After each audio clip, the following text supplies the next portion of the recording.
chez Urban, les amis, cette semaine, un gros arrivage chez Urban cette semaine. Et on peut le dire, le seul arrivage du mois. Et oui, nous sommes le 4 seulement juillet et il n'y aura plus de comics en juillet. C'est tellement triste que je n'ai pas de mots pour vous dire à quel point je suis dévasté de vous dire ça. Voilà. Donc, mais on n'a qu'un arrivage, mais c'est de l'arrivage assez costaud. Avec notamment... Ça y est, il est là, le Swamp Thing d'Alan Moore. Il y a une série télé qui est mortenée, Swamp Thing. Il paraît qu'elle était bien, les bandes annonces étaient top. Ils l'ont annulée pour des raisons obscures.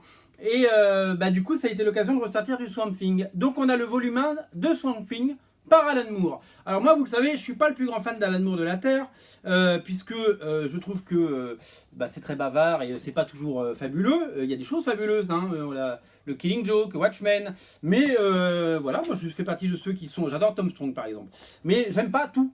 Et ça fait partie des choses quand même très chouettes.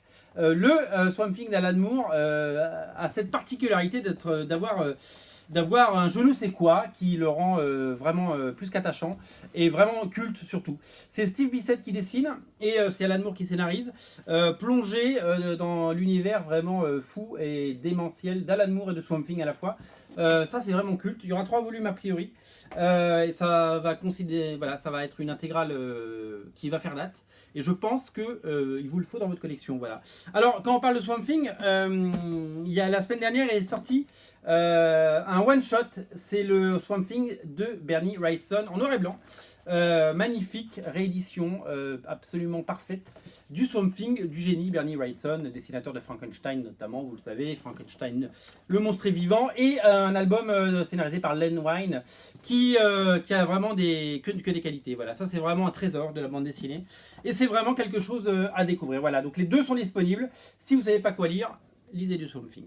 Ne ratez pas la nouvelle série Justice League Dark, c'est le tome 1 dans le format Rebirth, grand format, scénarisé par James Tynion Ford, dessiné par notamment Jesus Merino et Emanuela Lupacchino, dessiné également par Alvarez Martino Bueno.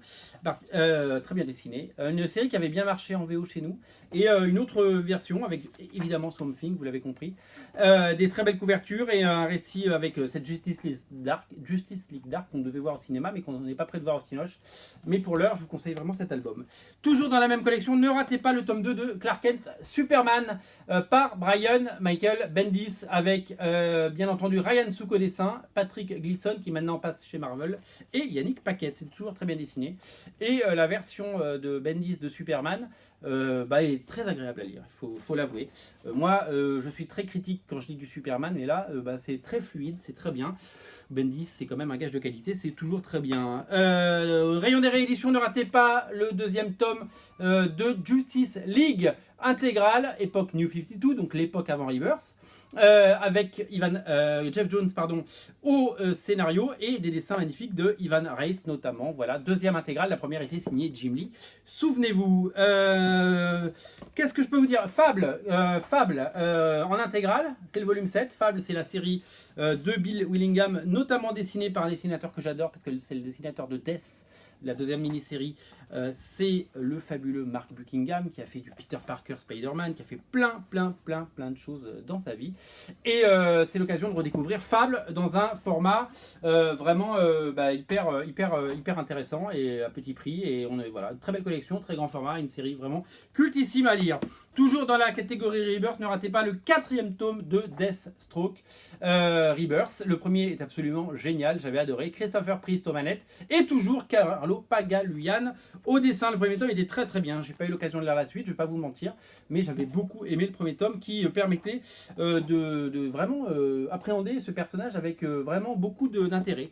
Voilà, c'était un personnage secondaire d'ici qui a eu vraiment un gros coup de projecteur avec cette série et elle restera, je pense. Elle fera partie de ces récits un peu cultes. Ça, c'est un succès surprise. Le premier tome était à 10 €. C'est Black Hammer, la série de Jeff Lemire.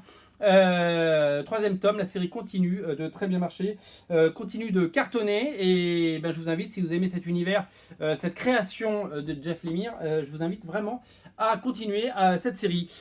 Toujours au rayon Rebirth, le tome 6 déjà, waouh, de Flash emmené par bien entendu Howard Porter au dessin, scénarisé par Joshua Williamson. Voilà, vous connaissez ces équipes de créateurs. Donc si vous aimez Flash, si vous suivez la série télé, cette série est pour vous. On termine avec deux titres immanquables. Le premier, c'est Injustice 2. Nous sommes sur le 4e tome déjà. Injustice, ça fait partie des plus grosses ventes Urban Comics. C'est dans le top 3 avec Suicide Squad et Batman Rebirth. Et c'est vraiment une série à lire et à découvrir. Voilà, Tom Taylor au scénario.